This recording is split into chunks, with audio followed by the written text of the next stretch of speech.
Assalamualaikum warahmatullahi wabarakatuh. Waalaikumsalam warahmatullahi wabarakatuh. Alhamdulillah, syukran mati la haula wala quwata illa billah. Alhamdulillah, jumpa lagi dengan saya Santri Motor sama kru. Biasanya ini Mas Aslih yang sering menggantikan saya. Mohon maaf, saya lama vakum.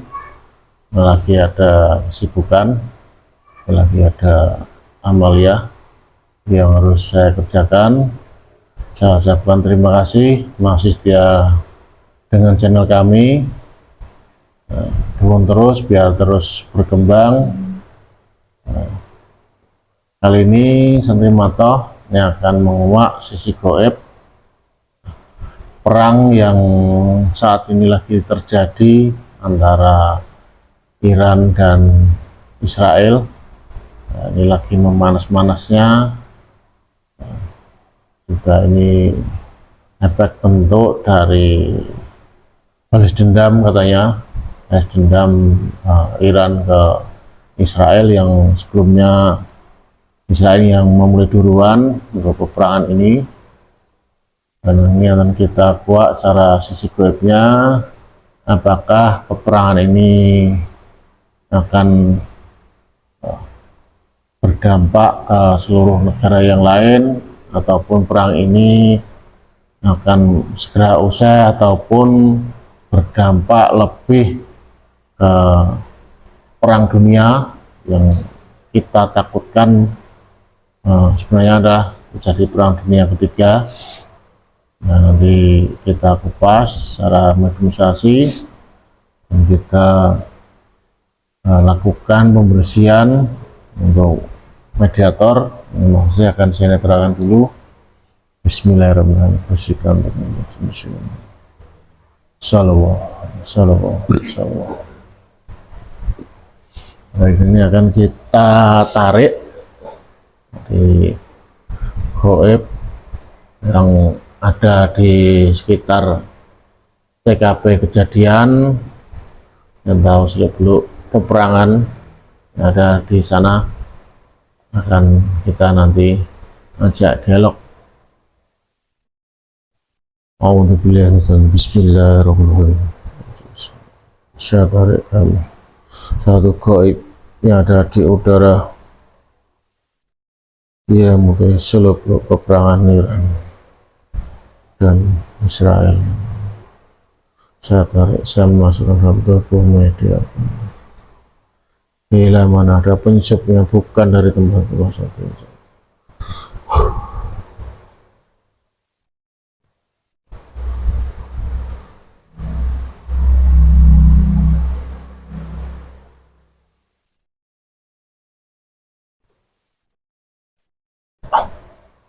Masuk.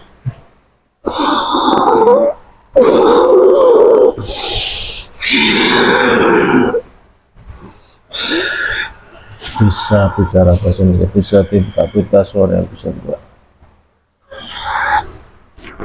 Assalamualaikum. Waalaikumsalam warahmatullahi wabarakatuh. Nah, kalau boleh tahu, ini yang masuk dalam jasa mediator dari golongan apa? Saya dari golongan jin. Oh, jin. Saya bingung ini jasad siapa sekarang. Saya seharusnya tidak ada di sini. Ya, ini kamu sekarang ada di Indonesia. Ya, saya harus ke sana. Di sini tidak ada kepentingan apa-apa. Ya, sebelumnya mohon maaf ya, ini kamu saya tarik paksa. Saya juga tidak kenal kamu. Ini saya hanya asal tarik aja. Jadi kamu ini berasal dari sana, Timur Tengah, yang tahu seluk-beluk ini lagi ada peperangan ini di Iran sama Israel itu. Iya. Ini saya tarik dari tengah-tengah ini posisinya. Ya, terlihat semuanya.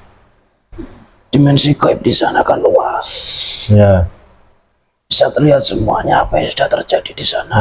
Nah itu peperangan ini juga mengakibatkan benturan nggak dengan alam gaib yang ada di sana juga? Iya, terjadi karena pasukan dari bangsa Israel itu, bangsa Zionis itu, mereka juga ada yang mendukung dari bangsa Gaib, anak-anak buat Dajjal itu. Oh, ada yang dukung dari bangsa Gaib juga. Ada, makanya dari bangsa Gaib seperti Muslim banyak yang berusaha menjadi pagar dan pelindung untuk di negara-negara yang ditindas oleh mereka. Nah, ini kamu sebagai penonton apa juga ikut perang? Saya ikut. Ikut. Ya, ya memang saya tidak ada di negara-negara yang terintimidasi, itu tidak ada. Cuma karena saya memang bangsa jin Muslim, saya tergerak sendiri untuk menjadi pakar di sana, membantu dari bangsa Muslim ya. Iya. Dan nanti biar tidak berefek fatal untuk warga Muslim di sana. Ya, untuk saat ini bangsa yang saya lindungi, bangsa Palestina, sekarang sudah lebih bisa berhati-hati, lebih bisa bebas karena Israel sekarang sudah digempur oleh negara lain. Oh, jadi Israel sibuk ya? Ya. Saya lagi sibuk sama Iran, jadi melupakan yang Palestina ya? Iya, tidak bisa dia meluangkan waktu sedikit pun. Bahkan sistem pelindung yang teknologi canggih yang dipakainya juga tidak berpengaruh dengan senjata-senjata hebat dari bangsa Iran. Jadi untuk pasukan jin Muslim dan pasukan-pasukan Muslim Gaib yang ada di Palestina sekarang bisa ada waktu istirahat, tapi kami terus berjaga di sana. Untuk dari bangsa Iran sendiri juga itu ada dari pendukung Gaib nggak? Untuk saat ini tidak perlu. Mereka tidak perlu. Mereka sudah ada langsung dari atas, dari Tuhan mereka. Keberanian yang ditanamkan di hati mereka yaitu gaibnya berbentuk seperti itu. Udah keyakinan dari sendiri ya? Iya. Spiritualnya, tekadnya berjuang untuk membela tanah airnya itu sudah menjadi kekuatan mereka sendiri ya? Jin-jin Muslim seperti kami tidak ada. Kami hanya fokus di negara Palestina saja. Nah, barangkali seperti yang ada di Palestina, dari pasukan langit juga turun. Ya, itu banyak dari dulu sudah ada di sana. Enggak, kalau di ini peperangan ini Iran sama Israel ada nggak? Ada. Ada turun juga? Ada, mereka turun. Ya, kalau tidak ada mereka, tidak ada kehendak dari Tuhan mereka, ya mungkin bangsa Iran tidak bergerak, atau mungkin senjata-senjata yang diluncurkan tidak ada yang berhasil. Mereka sebelum meluncurkan senjata-senjata itu juga mereka melafalkan Al-Quran, mereka membaca sampai selesai Al-Quran. Berarti sebelum meluncurkan ya dari bangsa Iran berdoa dulu ya? Iya. Bahkan membuatnya untuk senjatanya juga lewat doa ya? Nama-nama senjatanya itu diambil dari kitab-kitab mereka, dari kitab Al-Quran. Dinamai. Mereka berpegang teguh pada Tuhan mereka. Mereka berperang ini bukan untuk memperebutkan apapun. Mereka tidak memperebutkan apapun. Mereka juga tidak diuntungkan apapun. Mereka hanya ingin melindungi saudara-saudara Muslim yang sudah didolimi oleh bangsa-bangsa. Gitu ya? Bahwa juga membuktikan bahwa bangsa Muslim itu juga kuat ya, tidak bisa diremehkan atau direndahkan ya? Ya, sebenarnya bangsa Muslim ini kuat. Hanya saja banyak yang diam. Banyak yang diam, tidak ada yang berani bergerak. Itu saja. Ini hanya contoh dari satu bangsa saja. Mereka berani menentang negara-negara besar. Mereka tahu nanti kalau mereka berani menyerang Israel, negara-negara sekutu besar-besar ini, negara-negara raksasa di dunia ini, pasti akan menyerang Iran, tapi mereka tidak tahu. Mati pun mereka juga yakin mereka akan dijamin surganya. Jadi tidak ada keraguan dari mereka. Jadi sudah niat jihad, berjuang di jalan Allah ya, mati pun siap. Mereka sudah berikrar, perang ini tidak akan berhenti. Nggak berhenti? Ya, sebelum Perdana Menteri Israel Benyamin Netanyahu itu mati, terbunuh. Mereka sudah berjanji seperti itu, kecuali negara Israel menghentikan kezaliman. Kalau tidak menghentikan, ya harus sampai pemimpin Hancur, ya? mereka ini mati, baru mereka mau berhenti. Meskipun harus mengorbankan warga Israel juga ya. Ya, Tapi ini kan saya lihat kan beda. Tetap diberikan kesempatan untuk para warga Israel untuk mengungsi ya. Ya. Beda sama yang Israel dulu waktu membantai warga sipil yang ada di Palestina, itu beda. ya, tapi sekarang negara Israel membawa fitnah di luar. Mereka membuat berita bahwa bangsa Iran ini tidak menyerang. Seharusnya yang diserang adalah militer dari Israel. Mereka difitnah menyerang anak-anak dan perempuan. Padahal itu kan ya juga jadi diri bangsa Israel itu. Mereka yang diserang adalah wanita dan anak-anak. Apalagi ini yang mulai duluan juga Israel ya, Ya, bukan Iran yang mulai. ya, Artinya jadi korban kan yang Iran. Nah, ini sebagai ini pembuktian lah bangsa Iran juga nggak bisa direndahkan ya. ya, negara-negara di Timur Tengah itu sudah diobrak-abrik oleh bangsa Israel ini sebenarnya, dan juga sudah didolimi oleh negara-negara raksasa yang membantunya, masuk Lebanon dan lain sebagainya. Dan negara Iran ini memang memiliki kekuatan militer yang sangat kuat dibanding negara-negara lain, termasuk juga Arab. Tapi Arab ini sudah dalam kendali mereka, sudah ada kerjasama bentuk dalam uang. Susah kalau berbicara dengan bisnis tentang uang di dunia ini. Akhirnya ya Susah. mengabaikan saudaranya sesama muslim ya. Ya, yang Kalau mengabaikan itu. bentuk kemanusiaan demi segelintir uang saja. Hancurnya atau perpecahan dari negara muslim ya karena itu. Malah negara-negara yang non muslim, negara-negara besar itu malah banyak yang mau membantu Iran dan Palestina. Tapi ini juga negara yang saya super power adik kuasa seperti Rusia, Amerika juga takut kan nih peperangan ini sampai ke menjadi perang dunia ketiga, perang Ya, menggunakan senjata nuklir. Itu kan mereka juga yang takutkan kan itu. ya, sebenarnya negara Rusia takut. Mereka tidak akan membantu Iran atau tidak akan memulainya, kecuali negara besar yang membantu Israel atau membantu peperangan atau memulai peperangan.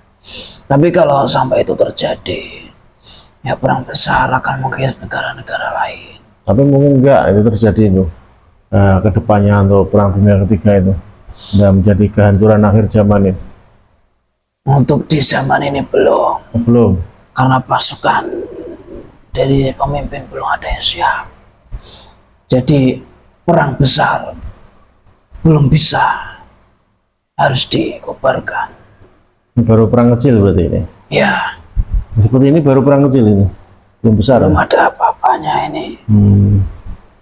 Karena senjatanya sudah canggih seperti ini masih perang kecil ya. Ya nanti di akhir zaman itu malah manusia perangnya dengan batu dan kayu. Sudah tidak ada benda-benda seperti itu. Oh, udah ada ya. Perang terakhir di akhir zaman itu memang dituliskan seperti itu. Kembali seperti dulu juga ya. Ya, manusia akan hanya membawa batu dan kayu untuk berperang. Makanya itu butuh pemimpin besar untuk menyatukan kembali, mensejahterakan dan menata ulang bumi ini. Tapi katanya ini ya yang saya baca atau dengar dari sejumlah sumber itu nanti pemimpin akhir zaman akan datang, tapi ya harus nunggu semua itu hancur juga. Ya, Baru nanti mendamaikan, membangun kembali negara-negara yang hancur ini. Apa benar seperti itu? ya ini kan memang bentuk awal permulaannya. Negara-negara besar mulai banyak bermunculan, ikut berperang, sampai nanti bisa pecah perang besar. Sampai nanti banyak yang mati, ekonomi hancur, senjata-senjata banyak yang berkurang hingga banyak yang hilang. Manusia sudah tidak punya apa-apa, tempat tinggal sudah hancur karena perang, tumbuhan-tumbuhan mati karena pupuk-pupuk kimia akibat dari benda-benda yang digunakan untuk berperang. Reaksi nuklir itu kan merusak Ya. semuanya nanti. Banyak hewan-hewan yang mati, sumber mata air juga sudah berkurang. Nah ini manusia nanti akan kembali ke zaman dulu. gelap gulita. Mereka hanya punya pegangan batu dan kayu jika mereka meneruskan berperang. Ya, teknologi juga nanti hilang semua ini. Iya, Komunikasi, teknologi, ya akan satu hilang semua, internet hilang. Iya. Ya nanti yang akan menata ulangnya sosok pemimpin ini. Dan tuh nanti kalau sudah gelap gulita, tidak ada teknologi, komunikasinya gimana nanti? Ya nanti pasti akan kembali ke zaman dulu. Pasti akan kembali ke zaman dulu karena zaman perubahan yang pesat ini semakin modern dan sebagainya. Kalau dilihat malah merusak manusia, malah merusak tatanan dunia. Penyalahgunaan teknologi ya. Iya, maksiat mudah untuk berkembang. Informasi maksiat mudah berkembang. Orang-orang yang suka bermaksiat, orang-orang yang suka berbuat jahat, mudah untuk dikumpulkan hanya lewat teknologi. Jadi tidak membawa manfaat yang baik sebenarnya untuk umat manusia. Dan buktinya sekarang malah untuk membunuh, saling membunuh saudaranya. Senjata-senjata yang mereka kembangkan. Ya, saya juga merasa tadi bisa menciptakan benda yang bisa memusnahkan manusia itu. Ya, mereka berniat untuk menjadi pemimpin bumi ini. Dulu Muslim, umat Islam berhasil menguasai 2/3 bumi ini. Tapi pertanyaannya sekarang umat Islam itu ada di mana? Sudah terpecah belah sekarang. Ya, soalnya Rasulullah sendiri kan menyatukan semuanya, tapi kenapa umatnya kok malah pecah semua?